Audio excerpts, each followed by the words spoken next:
Okay, I'm going to do the continuous bound placket sample. And this is used a lot on higher quality women's blouses and children sometimes. And this placket is, you put this on a sleeve to open up this edge so that you can put a cuff. So, because on a sleeve you put in your placket, then you sew up your seam for the sleeve, and then you put your cuff on. And this placket allows you to open up the shirt where the cuff goes. So the first thing you're going to do is mark your fabric. And you want to draw a straight line in the lengthwise direction. Start on the raw edge and go 4 inches up. Then from that straight line you want to go out a 1/4 inch on the raw edge and out a 1/4 inch on this side raw edge, and then draw that back to the tip where your line was. So it looks like you're actually marking in a dart, but you're not. You're marking the placket. Now what I'm going to do, because I have to slash up through the middle of this to open up my fabric, I'm going to reinforce it well, and I'm going to use the I'm going to use 1 millimeter stitch length, which is reinforcement stitch length, and I'm going to stitch all the way up this little line here, which looks like a dart, to the tip, and then I'm going to go across 1 or 2 stitches, and then I'm going to pivot and come back down. So that's what I'm going to do first. So let's go ahead and get our needle in here, put our presser foot down, and I better change my stitch length or I'm not going to be reinforcement stitch. So I'm going to bring that down to 1, and then I'm going to go ahead and start stitching this. Now I'm not going to worry about back stitching because this is pretty stable here.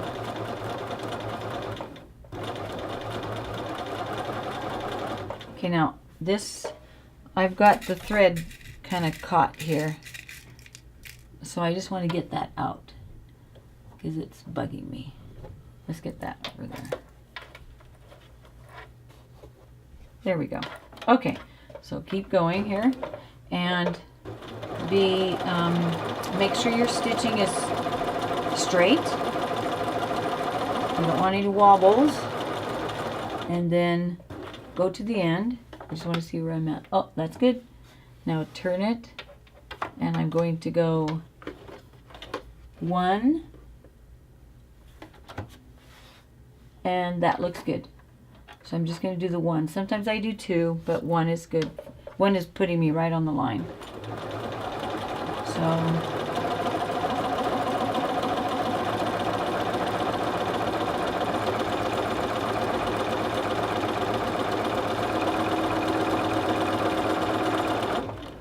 okay, and I'm finished that. So I'm going to cut my threads.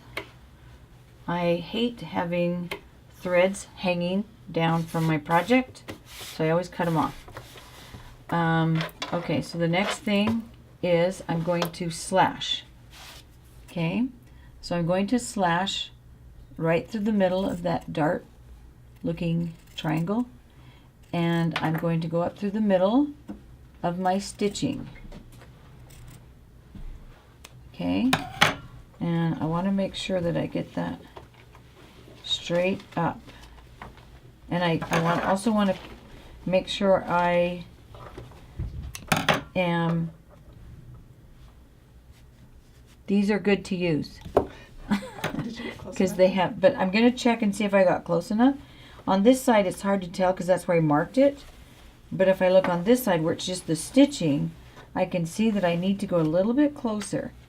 So I'm going to use these scissors, and I'm going to go right up to where that ends. I didn't go through, barely. Looks like I'm good. So just go right up to that edge. It's really close. Okay, the next thing I'm going to do is I'm going to take the binding that I've made. This binding is, that's 1 1/4 inches wide, and it is twice the length of this little continuous bound placket because I need to go up one side and down the other, and I'm going to bind these edges with this little binding. So I cut it off at 1.25 inches. I went ahead and basted 1/4 inch from the edge because that gives me a line to follow, which makes it easier. And then on the other side, I also turned it under 1/4 inch because it's going to end up that way. So this is how I prepared the binding. And this is, let's just measure. This is 4 inches long, barely a slight 4 inches. So that means this needs to be 8 inches long. And this is a little bit bigger, but it doesn't matter because we just trim it off at the bottom. Okay, so now what I'm going to do is I'm going to pin this with the right side of the binding to the wrong side of the shirt. This is just a sample, but on a shirt. Okay, so what I'm going to do is I'm actually sewing this to the wrong side.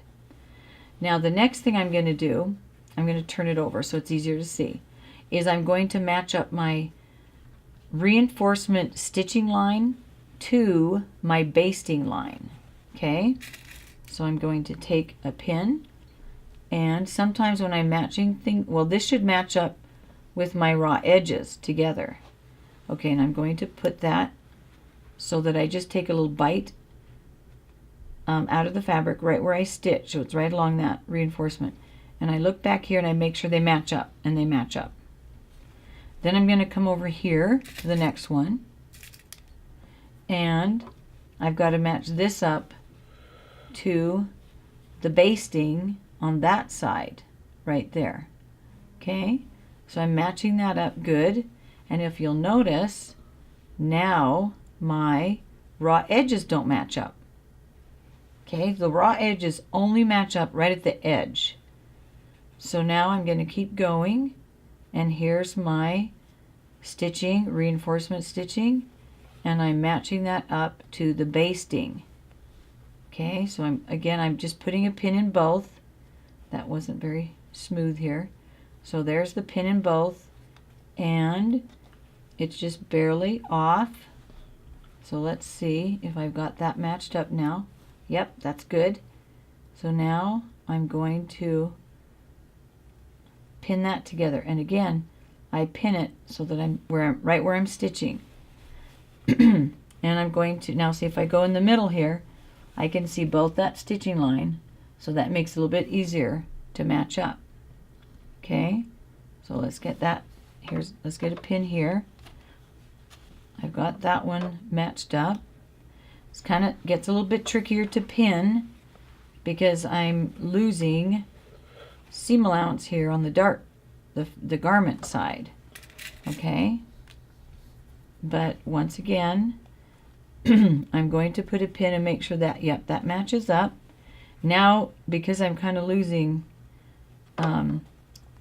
fabric on the other side of this reinforcement stitching, I'm just going to put that pin kind of below, and now I match up the very corner, the very tip of this with the basting. Okay, now I get that far and I get a big tuck. I've got to move my, we're like this, and I've got this far pinned.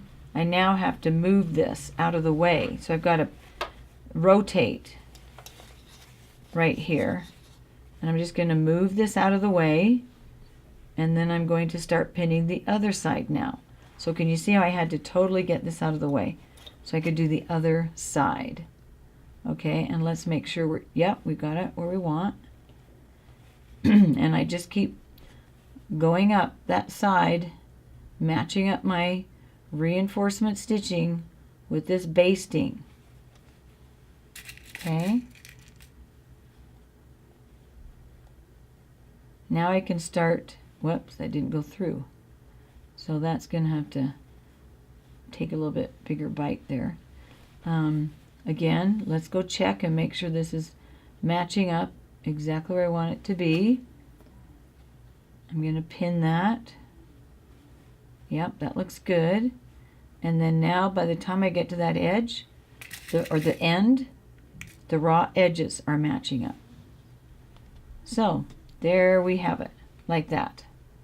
So the next thing I'm going to do now is I'm going to stitch this. All right, I'm going to switch back to regulation stitch length. So I'm going to go up to 2.5.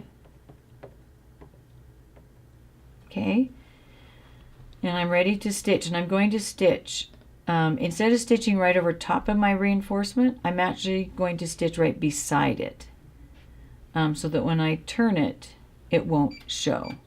So I want to keep the reinforcement stitching in the seam allowance. So I'm going to sew beside it. So I'll put my needle down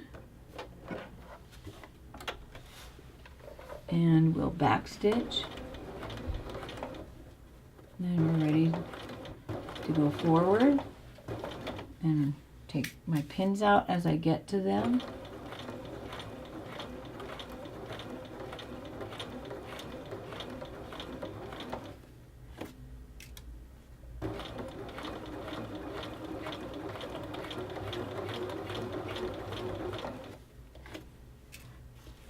Okay, now this is kind of tricky here at the corner, at the, I should say the very tip where I have to maneuver my fabric.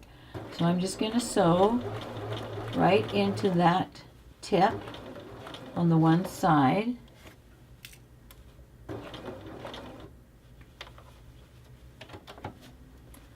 Okay, and then I'm going to start moving my fabric out of the way. Okay, now I'm going to move it all the way over to this side, now that I'm kind of on the other side of that point.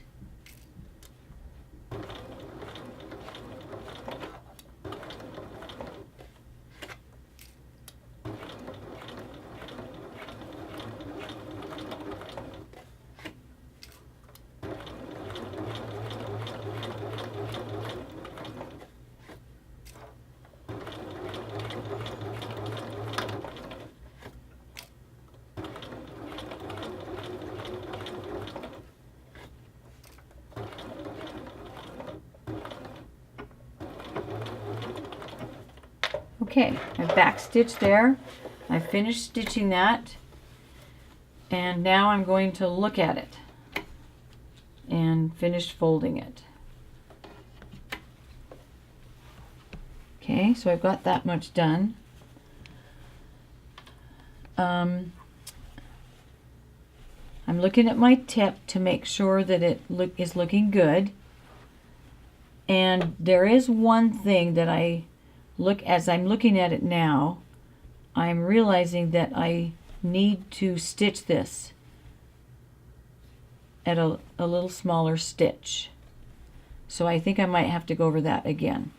But what I want to show you is once I finish sewing on that side, then I flip my binding to the right side, and then I edge stitch there, and that finishes that off so that I don't have to come back and edge stitch. Okay, so I'm going to get this all pinned, and then I will come back and edge stitch that.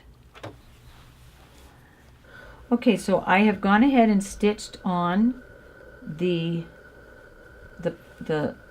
binding here, and you can see where I've stitched it, and now I'm going to press it before I do my final edge stitching. So I'm going to take it like this, and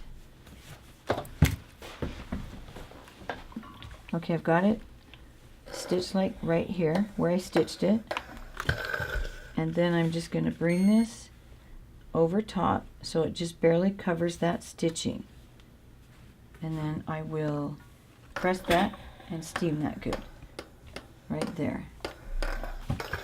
Okay, and now I'm going to move this out of the way, and I'll press this side.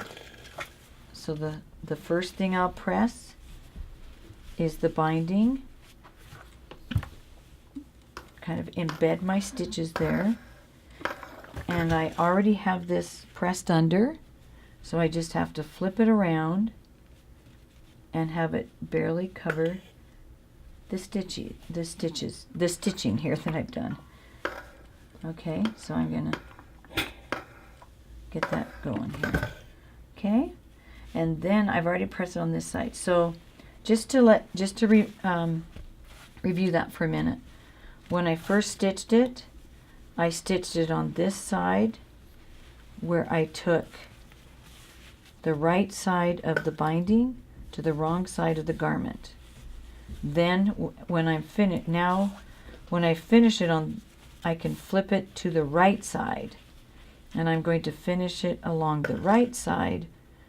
Otherwise I'd have to go back and hand stitch this down. But because I've got it now, I'm finishing it on the right side, I can just stitch right along the edge and it's all done. So let me do that first. First we'll go ahead and stitch along that edge.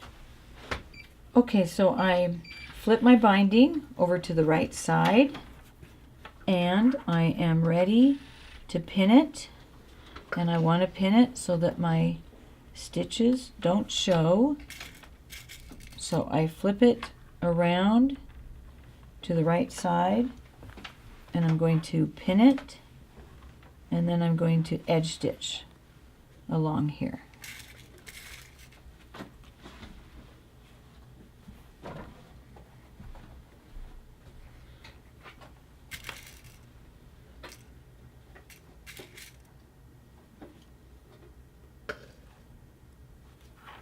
Okay, so I'm ready to go ahead and edge stitch that. Okay, so I'll put in my, and you want to just be really close to the edge.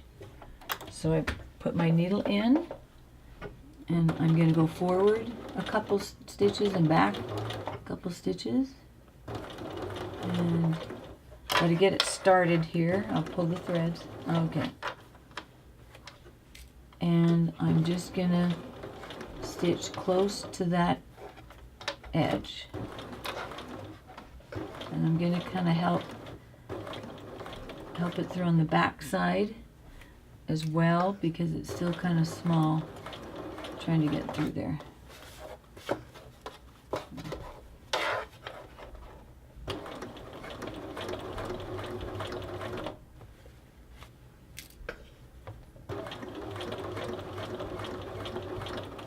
Okay, when I get to the tip, then I lift this up and I get all that excess fabric out of the way so that I can now go straight along this side.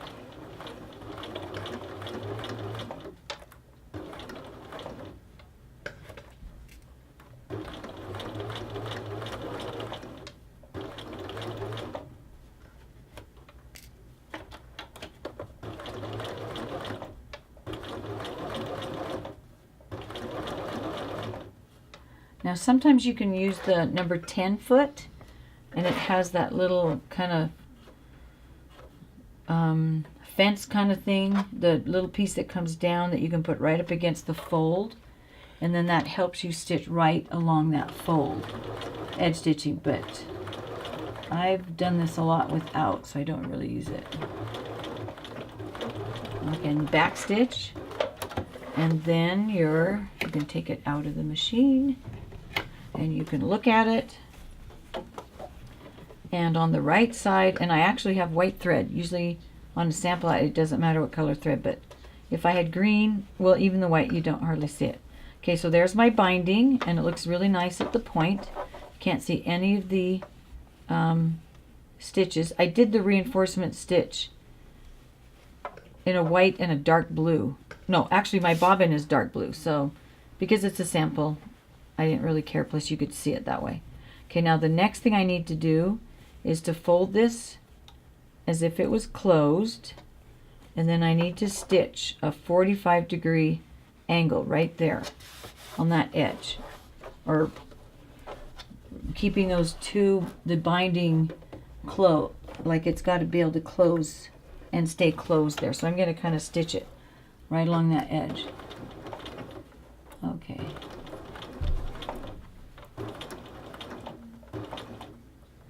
And I'm going to back stitch a little bit here. Okay.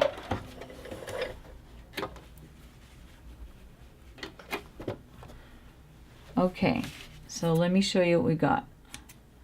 I'm going to get rid of some of these threads again. See, they bug me. Okay, so these, well, there it is. Okay, so you can see how I have stitched right across that tip at a 45-degree angle. Okay, now when I open it up, that will stay closed. And then I fold one side underneath, leave the other side out flat, and then as you can see how nice that closes. All right, and that is my continuous bound placket. And to get this ready to sew, I would probably baste across here, and I'm also going to trim this, okay, because it was a little bit long on that side, and it looks a little bit long on that side.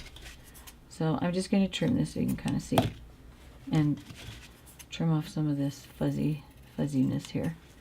Okay, and so now with this turned under, if I want to baste across here, let me do that really quick so you can see how it's ready to go. We'll turn that up, and I'll just baste across here 5/8 so that when I go to sew this, it's going to stay right where I want it to stay. Okay.